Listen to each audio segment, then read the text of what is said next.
right? So anyway, let's look at part 2 to this. So let's go to the next slide. So scalable agriculture is a huge part of this problem. So we have on one end, we have the government that sets policy for health. We have hospitals and doctors that go to school to learn how to treat your disease with medicines, but they don't really learn what health is. They learn how to treat diseases. That's, they learn how to artificially, chemically manipulate your symptoms and suppress them, but they don't learn about health. They learn about management of illness. And that's, first of all, you need to understand that's what they learn, right? They don't learn about health. They learn about illness management through chemical manipulation. And then we have a farming system that is also incentivized to grow poison. And so you look at scalable agriculture, again, back to the slide. This is brought to you, large part brought to you, if there was a commercial for scalable agriculture, it'd be brought to you by, the government plus Big Pharma, because some of the patented seeds, the genetically modified seeds like your corn and your patented poisons that they spray on these seeds to prevent weeds and other insects from taking the crop, these are patented, right? These are actually owned by a pharmaceutical company.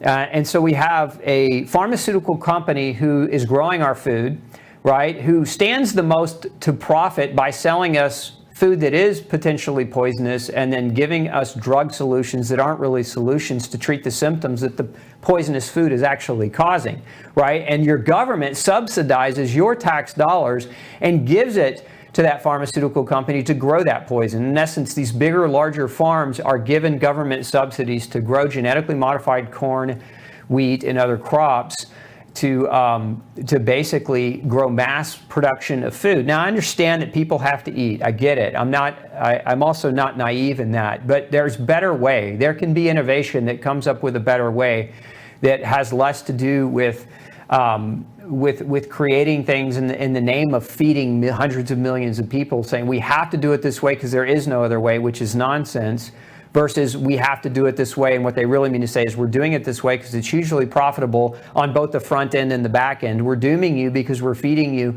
poison, and then in the end we're going to drug you until you die. And then guess what? The government is going to take a huge percentage of anything that you had as a death benefit tax, right? And so you're just being hammered financially from all these big entities on every end.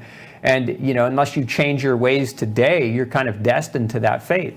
But scalable agriculture has patented seeds, patented pesticides, chemical nitrogen fertilizers that create dead zones in our oceans and lakes and rivers, non-regenerative practices which damage the microbiome of the soil, creating fruits and vegetables that are less nutrient dense than they were 30 and 40 years ago, right? So now we're eating foods that are sprayed with chemical pesticides and poisons. We ingest those directly. That creates the potential to damage our own microbiomes, but now that food is less nutrient dense, so we're getting less vitamins and minerals from the food that we're eating. So we're eating a shell of what food used to be because of common industrial agricultural processes or systems that are designed more for profit and less for human health. And the agricultural companies are like, well, our job is not health. Our job is just to grow as much food to feed all the people. But really it is health, because the food, if it's healthy, will keep the people healthy, which will cause the taxpayer to spend less money on medical bills, on subsidizing medical care, which is now the case in the U.S. What do we have? We've got subsidized medical care. That's socialized medicine, because now all of a sudden healthcare is a right, which it isn't. Healthcare is not a right. If you poison yourself and you feed yourself poorly and you treat yourself poorly, when you're sick, it is not my right to give you my money so that you can fix that problem with a solution that isn't a solution, because medicine isn't going to fix that problem, right? So we've subsidized healthcare as a right, but we've subsidized it to a system that spends $4 trillion a year that hasn't reduced cancer, hasn't reduced heart disease, hasn't reduced diabetes, hasn't reduced obesity. We see more illness, more disease, yet we see skylines of hospital buildings going up. In other words, these big corporations are enriching themselves, and we are left to hold the bill for all of that. And not just the financial bill, but the health bill, the quality of life, the deterioration of how we feel as we go through life. And then you have this, let me show you this next slide if we can pump that up. This is, again, just an example This is taken also, this is from the FDA, the Food and Drug Administration. You can see the different types of genetically modified foods that are commonly grown. And so, you know, the vast majority of sugar, the vast majority of canola, soy, and corn, and cotton, those are all genetically modified crops. Those are all subsidized using your taxpayer dollars. Basically, your tax money goes to Big Pharma farms to grow these things and then feed them back to you. You can see here a couple, I'm going to put this next slide up too, vanishing nutrients, right? One of the issues with food today is we have diminished qualitative food and diminished quantitative nutritional density of food. So the food that we're eating today has less vitamins and less minerals than the food we were growing 30 and 40 and 50 years ago. So again, we're subsidizing food to grow in a way that's consistent with creating food that's less and less nutritionally dense. And this is part of what drives obesity. You're eating calories without nutrients. When you don't get adequate nutrients, the satiety centers in your body, they do not get satisfied. The satiety centers in your brain never get triggered because that requires nutrients. And so your body never quits being hungry because what in essence it's starving of is micronutrition. You're not starving of calories, you're starving of vitamins and minerals. This is why I said earlier, every general practitioner in the country should be required to measure micronutrient levels in every single patient. Micronutrient deficiencies have been linked to every one of the chronic degenerative diseases, including autoimmune disease. Why wouldn't we measure them? They're triggers for illness. So here we are. Let's show the next slide here. We've got fruit. Fruit is frankenfood. It's kind of what I call frankenfood. It's a name, I created that term, but it's not real food, but we think it is, right? Socially, eating fruit is acceptable. How many times, I mean, I go on my way to the gym a lot of mornings, there's a Chick-fil-A and a Whataburger in the same general parking area of the gym, and the lines are always wrapped around. They're double wrapped around. In other words, people in the general world population believe that Chick-fil-A is healthy, believe that Burger King or Whataburger, you know, with GMO foods and fried and unhealthy oils, they think that these foods are actually good for them because they stop there and they eat it every day. And maybe they know better, maybe they just like it, and maybe it's a convenience thing. I don't know. I can't generalize for every person's thoughts. The bottom line is the vast majority eat food that isn't food, and then they get sick. And then we fork over the tax dollars to pay for their managed care, to manage their illness, even though they're not managing their illness. They're not making the changes that they should be making. Individual responsibility is what all of this should be based on, not on a collective, let's steal from other people to give the guise of taking care of other people, right? Which is basically what our healthcare system has become. But anyway, back to fruit. So aside from the possibility of reacting to real food, because some people are allergic to food or sensitive to food, the FDA has approved approximately 3,000 food additives, preservatives, and colorings. 3,000 chemicals that weren't in your food 30 years ago, right? The average person ingests 150 pounds of additives. So if you weigh 150 pounds, it's like eating yourself in food chemicals once a year. Many commonly eaten foods are genetically modified or contain genetically modified ingredients and pesticides, right? That's where most people's food comes from. I took this from a cover of Newsweek, and look how old this was. This was a cover from 2007, and here we are in 2022, right? So over a decade later, but kids and the growing food allergy threat. Why? This was happening way back then. This was a warning signal in 2007 that this problem was getting increasingly worse. Kids were becoming more and more allergic. Well, the question is, are they becoming allergic to food? Are they allergic to the 1,500 chemicals that our own government has approved as generalized safe things that companies can add into the food? And so do we have an epidemic of food allergy, or do we really have an epidemic of mass poisoning with chemicals and pesticides? I don't think we know the answer to that question. I think it's a combination, honestly, a combination of the two. If you look at toxins in food, another slide up here, herbicides, pesticides, steroids, hormones, antibiotics, and excitotoxins, all different things that are found in our common food today. So it takes approximately 5 to 8 pounds of chemically sprayed grain to produce 1 pound of beef. Therefore, you'll ingest considerably more cancer-causing chemicals from meat than from fruits and vegetables. That's kind of true, but not really when you consider what kind of meat that you're eating. So if you're eating grass-fed beef, that is absolutely not true. If you're eating your traditional scaled agricultural beef from a beef farm, like a McDonald's farm where they grow their meat and where they get their meat, yes, that is true. And this is one of the kind of the reasons that meat is under attack. Those of you who have seen, the Impossible Burgers and all these other soy-based meats, and they're now introducing insect proteins as an acceptable means of nutrition or acceptable means of getting adequate protein in the diet. These things are propaganda nutritional lies.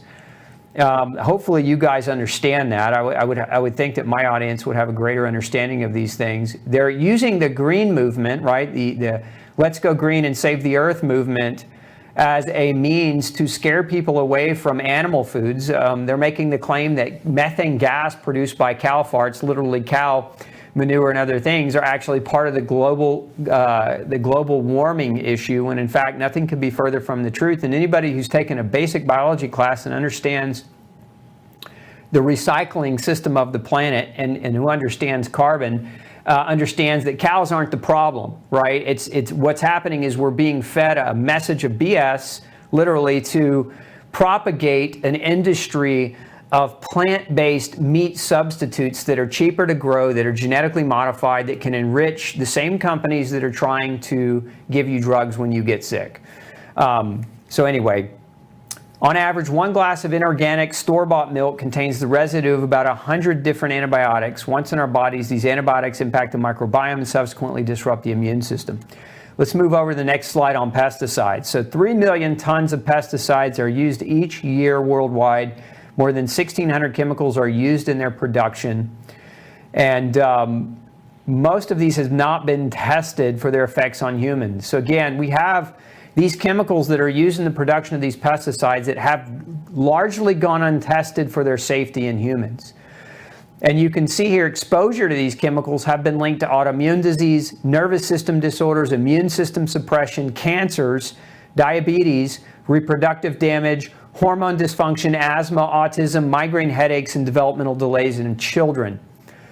So this is just pesticides, right? Not including some of the other food additives, the dyes, and the other preservatives. We're just talking here specifically about pesticide.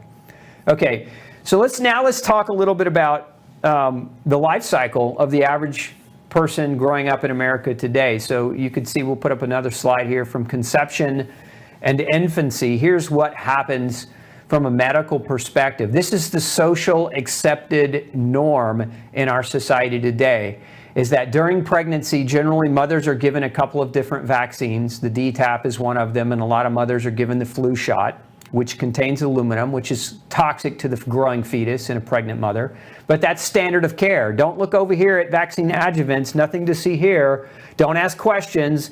If you won't get that vaccine, I'm going to dismiss you from care, and you have no recourse to go to the hospital to have your baby. Like they hijack you in order to coerce these treatments. Instead of standing on the merit of the treatment being effective and safe, they stand on the coercion and the threat of fear of taking something away from you. Prenatal care is largely a fear-based modality. Now, I'm not saying, again, that all OB-GYNs are bad people or that all of them are this way, but this prenatal care nonsense, look at some of the things that happen during prenatal care.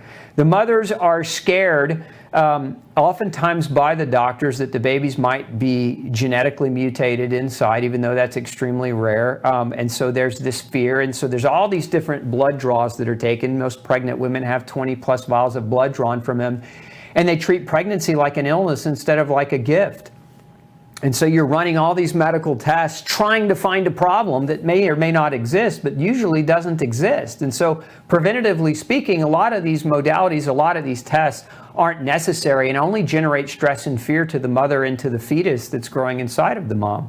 One of these tests is a glucose tolerance test, where they give the mother genetically modified corn syrup and then make her sit around feeling horrible and nauseous because they've just pumped her full of corn sugar, right, to see if she has problems with blood sugar, or AKA gestational diabetes. Now, there are medical criteria for who you should suspect that has gestational diabetes, but to run that test on every pregnant woman as a course of care is wrong, in my opinion. It's actually malpractice because it creates a degree of stress and angst in the mother and the fetus that's not necessary. You've got scheduled C-sections. Now, not every woman that gives birth has a C-section, but it's become more and more of a common practice, and a lot of doctors they push the C-section more because, frankly, one, because it's more profitable.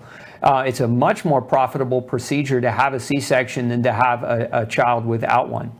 Once the baby's born, right, what do? They put antibiotics on the eyes. That's kind of an immediate thing they want to do, just in case, right? And it's a just in case, let's smother down your baby's eyes, neural tissue, right? That's what eyes are, with some antibiotic. It makes no sense.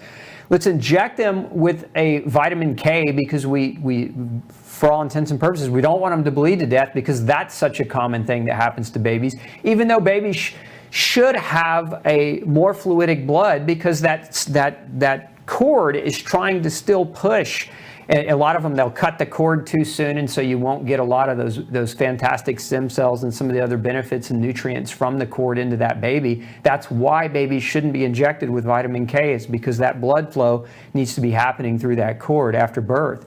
You got, if the baby was taken through cesarean, then they take the baby immediately away from the mom, right? And the excuse is, we need you to go recover, mom. So mom gets isolated in this room away from her child, right? And this baby is isolated with this nurse, and the first thing they want to feed this child is sugar water to prevent this child's blood sugar from dropping. That's at least what they're telling parents, right? So let's feed your baby their first food, genetically modified corn syrup sugar water, and take your baby away from the mother, and let's not allow that bond, that very important moment right after birth, to happen for the sake of mom recovering. And most moms go to that cesarean recovery room and they're just sitting there stressed to all hell because they want to have their baby in their arms, and they don't recover at all in that room. So it's not recovery. We got formula feeding being heavily promoted, and it's really sad because the vast majority of formulas, which are produced by the same pharmaceutical companies, right, that have our best interests in mind, what's the number one ingredient in most baby formulas? We're going to pick a random winner, but whoever guesses this right, we'll give away a hard copy of No Grain, No Pain. And the runner-up will give away a copy, or not a copy rather, but can't buy these, but we'll give away a Gluten-Free Warrior t-shirt. So let's take a couple winners there, Mel. Give them a few minutes and I'll come back with the answer. Just don't let me forget. And then we also, what do we want to do with that baby in the hospital? We want to vaccinate them. We want to give them their first vaccine for what? For sexually transmitted disease that they have no possibility of actually obtaining, right? Why would we give a baby a vaccine for a sexually transmitted disease, especially considering that babies can't talk yet? And so if there were the potential for a vaccine to create a side effect, you would never know because that baby doesn't have the capacity to communicate in the English language. To me, it's almost like, I don't know, I don't want to accuse them of doing this on purpose because the thought of that just sounds horrific, but let's inject that baby with as much as we can inject that baby with before they're capable of communicating that injection may have potentially hurt them. That's a scary thought, right, when you think about it. Again, whether or not that's the intent, I don't know, but the thought certainly has entered my mind.